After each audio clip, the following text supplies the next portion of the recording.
Welcome to AGAPE Social Justice, where we focus on love, truth, and justice. I'm coming back to you all for part 2 of what I am calling like my crossroads right now experience that I'm having within this political world that I've ventured into. So in August, I think it was August 26th, as a matter of fact, I recorded the episode that you actually watched last Sunday. So there was a little bit of a gap there, almost a 2-month gap from the time that I recorded to the time that it aired. And I'm recording this part 2 just to kind of provide a little bit more context and give a little bit of an update as well in terms of what's happening with me and what's happening in terms of this crossroads. So as I mentioned in the first recording, I have been having some inner turmoil with some of the things that I have known for quite some time, and really just trying to be respectful of people, trying to learn how to navigate this space. I decided, to hold on to things that I heard and seen and experienced in hopes that I could, not just be prayerful about it, but that I could show up in spaces and that I could lend my voice, I could lend my talents to do some of the things that need to get done. And I think what I found is that, yes, it is important for us to show up, be an active voice at the table, be someone who's willing to roll up your sleeves, and do the work. Yes, be willing to collaborate. But I think at this point, what I've realized now in the last 2.5, almost 3 years, is that no matter how much of that you do, if we don't have the right candidates in office and we don't have enough people who are a part of the internal processes that take place, a part of this political structure, who are willing to expose and call out those things that lack integrity, that don't really measure up to who we say we are as a political party, I'm realizing that there's just not much we can do in some of these circles, at some of these tables that we're at, until we accomplish those things. I want to tell you that one of the things I held on to was that someone at a very high level told me that, Stephanie, I hear you. There are multiple people in the Black community who have voiced their frustrations, who have said that they're going to withhold their vote. This is not something new. This is something that we've heard time and time again. And basically what I was told is it doesn't matter. Nothing's going to be done, because at the end of the day, Black people will always just vote for Democrats. Now, I know some people are hearing this and are probably going to be in shock. 1, in shock that I'm saying it out loud. 2, in shock that someone would even say something like that. And I want to just say this. It wasn't done to be intentionally hurtful to me. It was just in casual conversation with 4 people on a call. And I think that what struck me was that it came out so naturally and so comfortable that I knew that that wasn't the first time it was uttered. It wasn't the first conversation the person has had about this.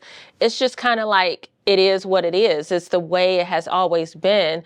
But I didn't know that, because I was new coming back to the table just almost 3 years ago and hearing those types of statements. And then when I went to other people, I started to hear more people say what I was experiencing. More people tell me that they had been told the same thing in different words, right? And so as I got on calls with dozens of people in the community, particularly people in the Black community who were so fed up last election cycle that they were willing to withhold their vote. And you all have heard me say that voting matters to me. Honoring what our ancestors did in the past, what our grandparents and our great-grandparents did to fight to get our rights to be able to vote, that matters to me, and I want to honor that today in 2023 and beyond, right? My daughter, when she turned 18, it was a joy for me to take her to go vote. I had her be a poll worker, just to kind of reinforce the value of what that means to me. But I have to be honest with you, at the same time, I also understand when I go into communities, whether I'm out trying to get signatures for a candidate, or I'm out doing volunteer work, or I'm at a political meeting and people whisper in my ear so other people don't know how they feel, that they want to withhold their vote. I can honestly understand that hurt and that pain, that place where they're coming from, in terms of just being so frustrated and not feeling like there is any other alternative. And I think for me, instead of us attacking the people who say they don't want to vote, or they won't vote, or they haven't voted, maybe even haven't even registered to vote, and we're having a hard time getting them to register to vote, I think for me, I'm at a place today where I don't want to demonize those people. I don't want to cast this negative light on them and then throw them away, right? I know that's the thing to do with today's cancel culture. I don't want to subscribe to that. And I'm appealing to you today to no longer subscribe to that either. I know peer pressure is real, especially for those of you who are a part of these political structures, these organizations that exist on a local, congressional, county, statewide level, federal level. I know the pressure is real, but I'm asking you today to start thinking differently about our neighbors, to start thinking differently about people in your family, people who you work with, people in our school system, people all over our community who have a reason for feeling the way that they do. And that's irrespective of what party you're in. There are people who feel this way now about the political process. And what I challenge you with is for you to begin to say, tell me a little bit more about that. Tell me why you feel that way. Explain to me, what does that mean, right? Lean in and dig a little bit deeper before you immediately cast judgment upon that person, not knowing who they are, not knowing what their prior history is, their lived experience. They might have actually had some very negative things happen to them personally. And you may have an opportunity to maybe be able to clear up some misconceptions. You might be able to provide some data. You might be able to provide some connections for them. And just maybe what they tell you, like what I hear, is factual, is truthful, and it's a hurt that we need to own and we need to acknowledge and not try to erase. So that means that maybe we need to begin to say to people, I'm so sorry that I've known about this and I didn't speak up, or I'm so sorry I didn't know. I should have known better. I should have asked more questions. I've been hearing about this for years and I just never took the time because I don't want to believe it, right? That might be your story. And so what I'm asking today is that as we navigate this political journey, this climate that we're in, that we have a change of mind and that we don't continue to be what I feel is brainwashed in the way that we should talk and walk and how we interact with one another. There are people today who have decided to withhold their vote. And in the last election cycle, I have said to people that would have come to fruition had we not had ballot initiatives, right? I don't care who doesn't want to believe it. It's just fact. When you go and ask people why they decided to vote, they will cite the ballot initiatives in terms of why they showed up. I don't know if we're going to have ballot initiatives that will get people fired up and get them to want to vote in numbers that they did moving forward. I know that for some people, they want that to be a strategy moving forward because they know that that works, right? But what I will offer to you is that instead of trying to rely on something secondary, why don't we just get to the root of what the problem is? And the problem is that too many people who feel like they are marginalized are not being heard. And not just not being heard, but services aren't being delivered. Their life circumstances have not changed. Let's figure out why there are such huge disparities when you go into low income, urban and rural communities who don't have the resources that they need compared to some of the suburban school districts that many of my viewers actually live in. Let's figure out why that disparity exists and why are we okay and comfortable with that happening and continuing to happen.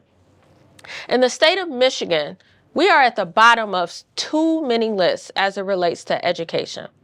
And as a person who is a product of the Detroit public school system, and then also the Southfield public school system, and then having daughters who came out of the Bloomfield Hills School District, I can tell you that what I have witnessed, I feel like is criminal. It is absolutely criminal. When I go into the school that I went to for middle school and I look at what that experience is compared to what my daughter's experience were in terms of resources, even looking at the PTO, right? I've told people that when I was a PTO president in the Bloomfield Hills School District, we had a budget that was like $40,000, $50,000 for that one school year. Whereas you can go to other schools in our district and their budget was even more, right? You can look at another community that doesn't have the same economic well-being in terms of the families and what they can offer, their tax base, the donations they can give. It's like night and day. And there's no way that the kids will ever get what they need as long as we have a system that is designed to be that way. We have had historic gains to the budget in our state in terms of education, in terms of resources being added for mental health, in terms of safety. We have had those things. But what I will offer to people is that instead of talking about the narrative of we've had this added, let's talk about it from the perspective of, is it enough? Is it adequate enough so that we can actually create the changes that we need for our communities? I want to say to you also today that since I recorded the first solo interview, if you will, or my solo conversation, something happened that I've never seen happen before. At a local club meeting, political meeting, an elected official who happens to be a very dear friend of mine decided that he could no longer be silent with some of the things that he has known, with some of the things that he has experienced, very much like myself, has had these moments in private where there are tears. There's just this exhaustion and frustration that exists, and there are very few people who you can go to and share that with. And my friend decided to share publicly what's been going on in our legislative circles with people who hold high positions. And some of these individuals, I'm told, have decided to retaliate because he decided to speak up about what's happening. Now, there were a room full of people there. You can almost hear a pin drop, because no one has seen that really happen before to that degree. And although there are other people who are still holding on to their angst, to their fears, not speaking up, I do know that some of you watching right now, know that this to be true, that we have elected officials in our own party, not just the other side, who are not allowing bills to be introduced and are not allowing bills to be passed. Why? Because of fear, because of allegiance to individuals who have donated, who have invested into certain causes, and so they have power over some of our elected officials who don't want to vote things in. When I say fear, I mean fear of not being reelected. And because some people love elected officials so much, they try to tell me that's okay. It's okay for people to make promises on the campaign trail and not deliver time and time again, because we have to honor their fear because we want them to get elected again. And my statement is, what good does it serve some of our communities if they get elected again, but they're not actually delivering on some of the most important promises that were made to the people who are the most vulnerable in the community? I say that, and I say that with confidence, and I say that unapologetically, because my primary focus is the community, and it is the community who is most vulnerable, who is suffering and crying out to us and asking for us to change the way this process operates. That is who I am. I will not apologize for it. I will continue to be this way. And my hope and my prayer is that when I talk to clergy of any denomination, of any faith, when I talk to activists, no matter what social issue it is that is your primary focus, when I talk to people who are professionals in different industries who are trying to learn more about this, my hope is that whoever you are watching this today, that you will begin to challenge yourself to find out what's really happening behind closed doors, to go talk to those elected officials who are willing to speak out and speak truth to power, just like activists do, so that we can begin to change this climate that exists. My challenge to you is to show up at town halls, is to show up at political meetings. You can find them on the website wherever you live. There are local clubs that you can go to. There are town halls that you can go to. And I ask you to start asking questions, to start challenging things. I was at a meeting yesterday, and it was surrounding the issue of homelessness. And there were over 100 people in the room. And a friend of mine, Tia Marie Sanders, who you all have seen on this show a couple of times already, she asked the question to someone who works for one of our governmental agencies. And she asked, when they were talking about contracts that have been made available, how many of those contracts have actually gone or will go to members of the Black community? There was the response was circular, right? It was like we couldn't really get an answer. And I think at the tail end of that, we heard maybe one. And that's what I mean with the types of questions I want you all to ask. I know it's uncomfortable. Yes, I know it is scary to do that.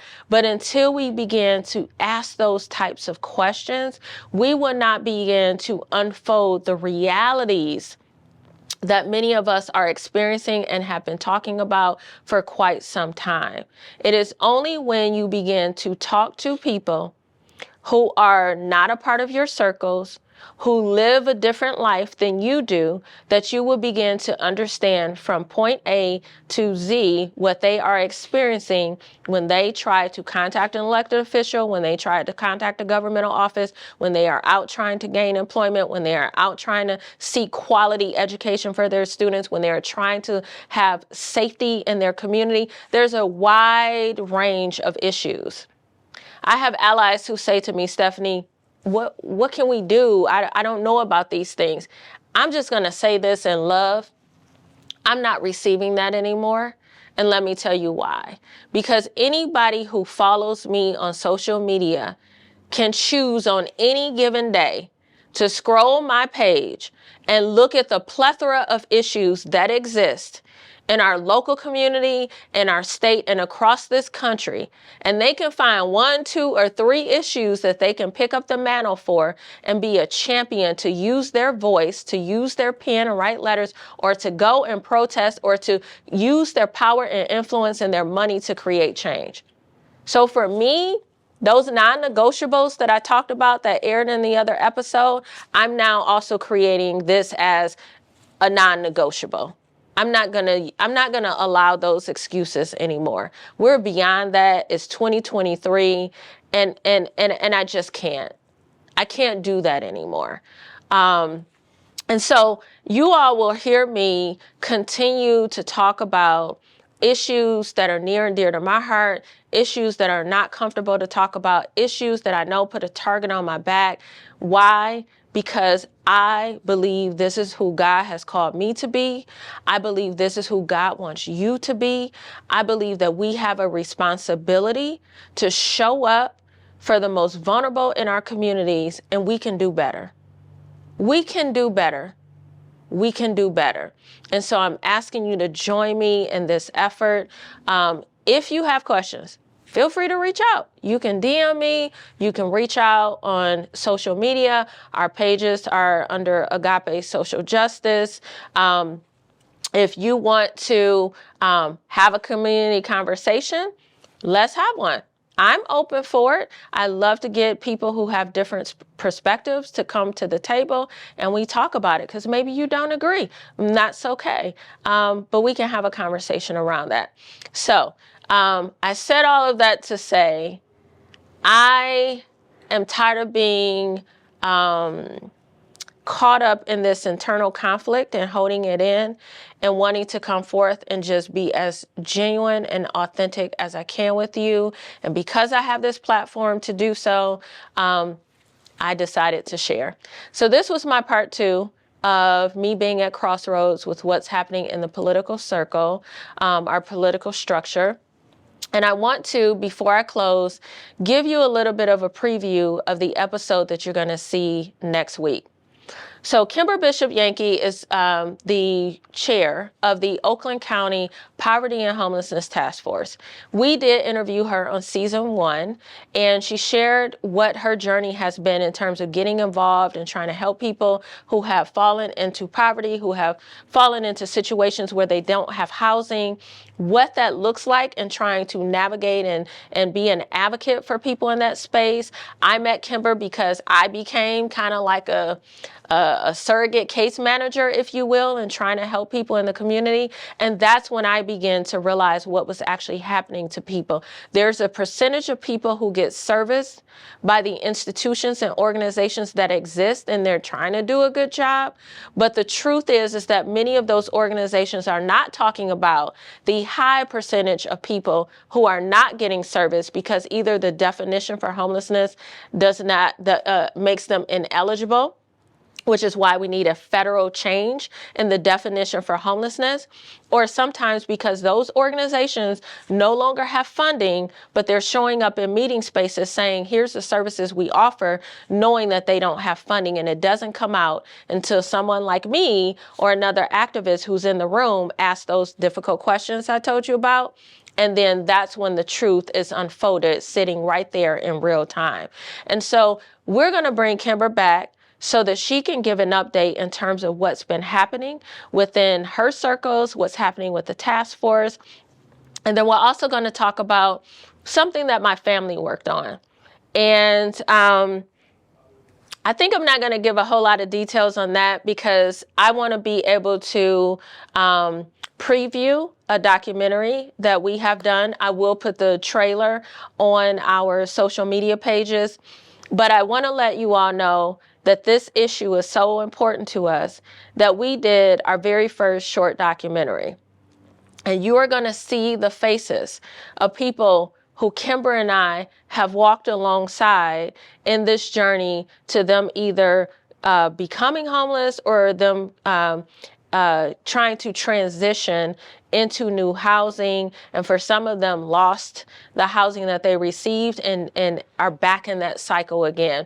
So we are going to have a local screening. I'll think about maybe hosting something online where our audience across the country will be able to view the documentary as well. But we'll come back. We'll give you more information about it. The documentary is called The Hidden Faces of Homelessness. And you'll see a snippet of me talking about my family's experience. If you all go back and watch the episode Walter and I did talking about toxic black mold, that is what led to us having 2 encounters with being homeless and living in an extended stay. So we want to show people there's a multitude of faces of different backgrounds of people who have experienced this. We want you to tune in. We want you to advocate for this issue. There are 2 organizations that I'm going to ask you all to support. So please watch the documentary all the way to the end. Watch the end of the trailer. And please donate to these organizations. They are boots on the ground. They're helping the larger organizations when their beds are full, when they have no more funding. These organizations are able to step in and help people in need. As always, I appreciate you all tuning in. Thank you for listening to me vent. Thank you for allowing me to ramble and just kind of, just tell you what's on my heart. Sometimes all of what Walter gets at home and some of my friends from me when I have nowhere else to turn and share. So thank you so much for tuning in. I'm looking forward to getting some feedback from you and having some of those conversations in the future. Go to AGAPESocialJustice.com. Check out our website. There is some merch that's on the website that's pretty new for us. And then also subscribe to all of our social media pages, including our YouTube channel at Agape Social Justice. We're on Facebook. We're on Instagram. We're on X as well. Until next time, get involved. Take care of your community, and I love you. Hey, Agape Social Justice family. Thank you so much for tuning in every Sunday at 8:30 p.m. We appreciate it. And as we told you before, we would have a merch store, and we do. This is our V-neck ladies shirt, and you can find this on AgapeSocialJustice.com. This is our logo, and it says love, truth, and justice, which is what we stand for.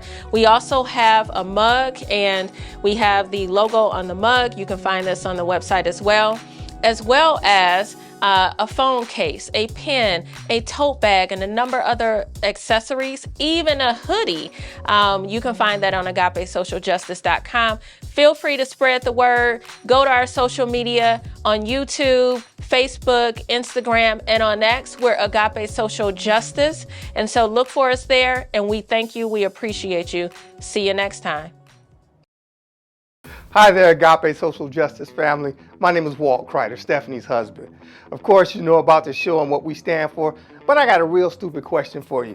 How many of you were offended when you saw that of Tyree Nichols as well as the other homicides that the police have created throughout our country? Well, we have created an organization called Police to Protectors. That's police, the number 2, protectors with an S.org. What do we stand for? It's all about transforming the police into that of the protectors. Because what do we care about in our communities?